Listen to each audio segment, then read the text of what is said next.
Bismillahirrahmanirrahim. Perbanyaklah amal terutama di hari Jumat ini. Wa mahma kharaja, dan kapan dan bila mana kharaja telah keluar al-imamu imam, faqta maka hentikanlah as-salata salat, wal kalama dan hentikanlah pembicaraan, wastagil dan sibukkanlah diri engkau bijawabil muadzin untuk menjawab muadzin, tsumma bistima'il khutbah, kemudian engkau dengarkanlah khutbah, wal itti'adi dan mengambil pelajaran biha dengan khutbah tadi, wada dan tinggalkanlah al-kalama berbicara roksan sama sekali fil khutbati di tengah khutbah. Kalau sudah khatib datang, jangan bicara, jangan ngobrol, dengarkan khutbah, ambil pelajaran, sama sekali jangan bicara. Fafil khabar, dalam hadis diterangkan annaman bahwasanya orang qala yang dia mengatakan li sahibihi pada kawannya, wal imamu sedangkan imam yaktubu dalam keadaan berkhutbah, dia mengatakan pada kawannya angsit, hei diam, ausah diamlah engkau, faqad lago maka sungguh dia telah berbuat sia-sia. Waman barang siapa lago yang berbuat sia-sia pada Jum'ata maka tidak adalah pahala Jumat lahu bagi dia. Imam Syafi'i mengatakan makruh, sedangkan banyak ulama lain yang mengatakan haram. Oh, Imam Syafi'i paling lunak dalam bab ini. Hari Jumat jangan berbicara, walaupun bicaranya itu negur orang. Ada anak-anak ribut kan, hei diam, kata bapak-bapak. Itu langsung pahala Jumatnya hilang. Makruh. Li'anna qaulahu angsit, karena maksudnya bahwa ucapan dia mengatakan diamlah, kalamun itu adalah pembicaraan. Kalau sudah mengatakan diamlah, berarti dia lagi ngobrol, kan ngajak orang bicara. Bayang bagi sepantasnya ayan hadiah melarang wairahu orang lain bil isyarati dengan isyarat saja, la bil lafzi bukan dengan lafaz. Kalau memang mau juga melarang, jangan pakai lisan, tapi pakai isyarat. Nanti nampak anak tuh, nah itu isyarat kan. Tapi kalau sudah bilang, diam, itu bicara. Berbicara dilarang di dalam khutbah. Nah kalau sudah khutbah, semua fokus mendengarkan khotib berkhutbah. Kalau terpaksa juga pakai isyarat. Pakai isyarat. Sedangkan apapun yang terindikasi orang itu sedang berbicara, itu dilarang. Tumak tadi kemudian engkau ikutilah bil imami imam kama sabaqah sebagaimana yang telah diterangkan dalam bab sholat. Ini diantara adab-adab di dalam sholat Jumat yang perlu diperhatikan. Faidah farokta maka apabila engkau telah selesai wasallamta dan engkau, ini sholat berarti babnya sama dengan bab sholat yang telah diterangkan sebelumnya. Kalau sudah selesai sholat wasallamta dan engkau sudah mengucapkan salam, faqra maka bacalah olehmu al-fatihata surat al-fatihah qabla an tatakallam sebelum engkau berbicara, sab'a marratin bacalah 7 kali fatihah, wal ikhlas dan surat ikhlas sab'an juga 7 kali, wal muawwidzatain dan surat al-falaq an-nas sab'an 7. Padalika yang demikian itu fatihah 7 kali, al-ikhlas 7 kali, al-falaq an-nas 7 kali urutannya itu. Yang demikian itu yang simuka akan menjaga engkau minal jumu'ati sampai dari Jumat itu ilal jum'atil ukhra sampai Jumat setelahnya. Wa yakunu dan adanya amal itu hirzan akan menjaga laka bagi engkau minasyaitani daripada setan selama 1 minggu.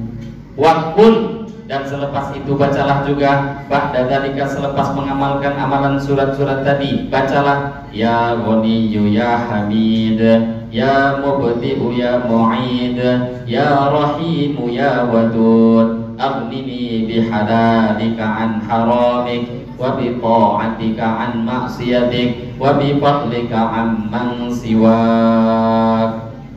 Ini amal yang tadi itu Bapak Ibu saya belum pernah menjumpai di Pekanbaru secara khusus ataupun di Riau secara umum yang mengamalkan baca Fatihah 7 kali selepas sholat Jumat, kemudian Al-Ikhlas 7 kali, Al-Falaq 7 kali, An-Nas 7 kali.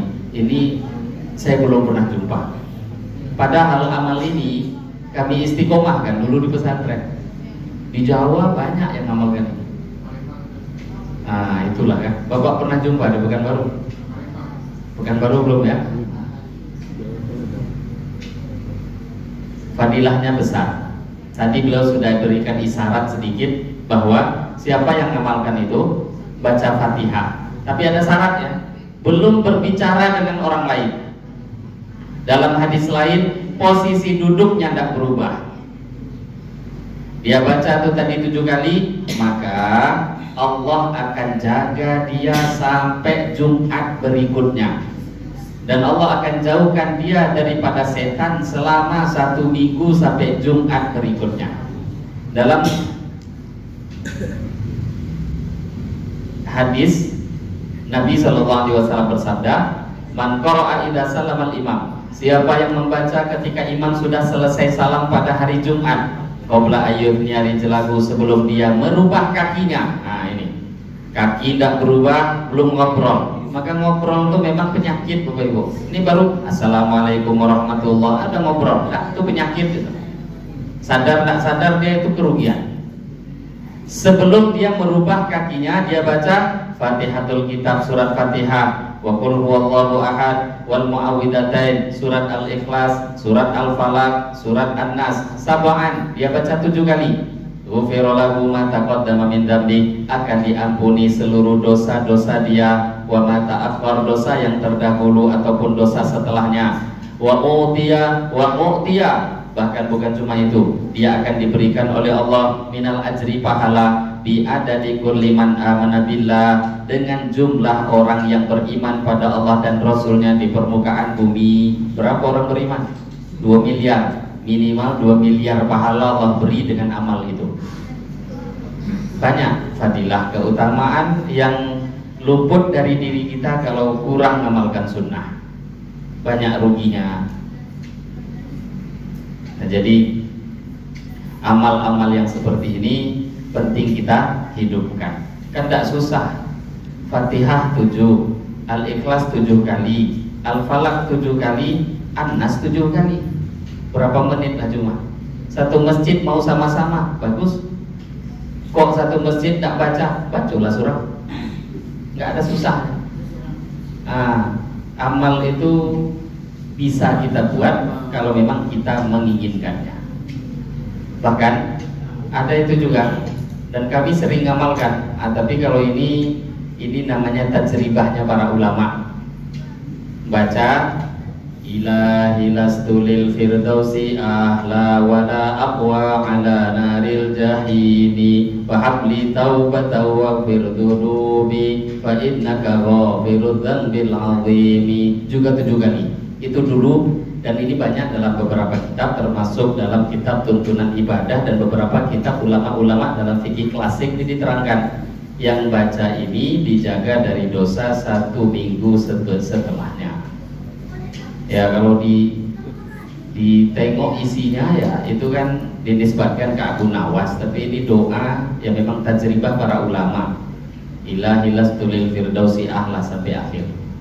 Itu betul-betul orang yang merasa sebagai hamba Allah, ngaku banyak dosa, minta diampuni. Tapi kalau dalam riwayat hadis ya tadi, kalau jumpa semua kawan-kawan salafi wahabi tidak akan ngamalkan ini. Do'if itu, lah ya memang do'if, babnya fadilah amal loh. Babnya fadilah amal. Dan ini amalan ulama dari dulu sampai sekarang. Cuma kita tadi gara-gara zikirnya tidak mau sama-sama, merasa katanya itu kan tuh anak-anak lah, anda aja yang udah besar tidak tahu zikir apa bacaan yang mau dibaca. Nah kalau dibaca oleh imam diikuti makmum yang lain, kita yang lupa pun dulu tahu jadi teringat dan teramalkan. Nah apalagi yang betul-betul tidak tahu, tentu dia akan mendapatkan ilmu yang baru lagi. Atau mungkin sudah mengamalkan, oh biasanya kami di Palembang udah buat ustaz, tapi tidak tahu hadisnya. Itulah hadisnya tadi. Memang ini dari hadis Nabi Shallallahu Alaihi Wasallam. Lain hadirin wal hadirat Bapak Ibu, di antara amal termasuk tadi doa ya Ghaniyyu ya Hamid, ya Mubdi'u ya Mu'id, ya Rahimu ya Wadud, aghnini bihalalika an haramik wa bi ta'atika an maksiatik wa bi fadlika amman siwak. Siapa yang istiqomah baca doa ini, terutama tadi Jumat, aghnahullah an khalqihi, Allah akan kayakan dia, Allah cukupkan dia dari seluruh makhluk, wa razaqahu min haitsu la yahtasib, Allah beri dia rezeki dari tempat yang dia tidak sangka-sangka. Dapat rezeki dari tempat yang disangka saja gembiranya luar biasa. Rezeki yang dari tempat disangka itu di mana? Dia punya toko, kerja buka pagi, tutup sore. Itu kan rezeki yang disangka, orang namanya kerja. Pegawai negeri pagi berangkat pulang sore, nanti gajian, itu rezeki yang disangka. Pas gajian senang nggak? Senang. Lah yang disangka saja luar biasa gembira, bagaimana kira-kira dapat rezeki yang tak disangka? Dan rezeki yang tak disangka itu nggak sedikit. Kalau sedikit itu biasa namanya, nggak kaget, berarti nggak terbayangkan anugerah yang Allah beri. Dan rezeki itu bukan hanya berupa uang, makan, minum, dah banyak rezeki. Itu lain, yang bab-bab ini terlalu bentuk dunia. Banyak lagi hal-hal rezeki lain yang Allah beri, yang pastinya tadi rezeki yang tidak disangka-sangka. Nah ini amal-amal Jumat yang perlu kita amalkan. Laki-laki kalau buat tentu di masjid, kalau perempuan bisa diamalkan di rumah, kedudukannya kedudukan sholat zuhur. Nah, itu perempuan. Nah ini mungkin yang bisa kita bahas Bapak Ibu pada pagi hari ini, beberapa lanjutan dari kitab Bidayatul Hidayah. Semoga pembahasan yang kita dengar ini bisa kita ambil faedah dan niat amal sampaikan pada saudara-saudara Islam kita lainnya. Sebelum kita tutup, ada yang bertanya?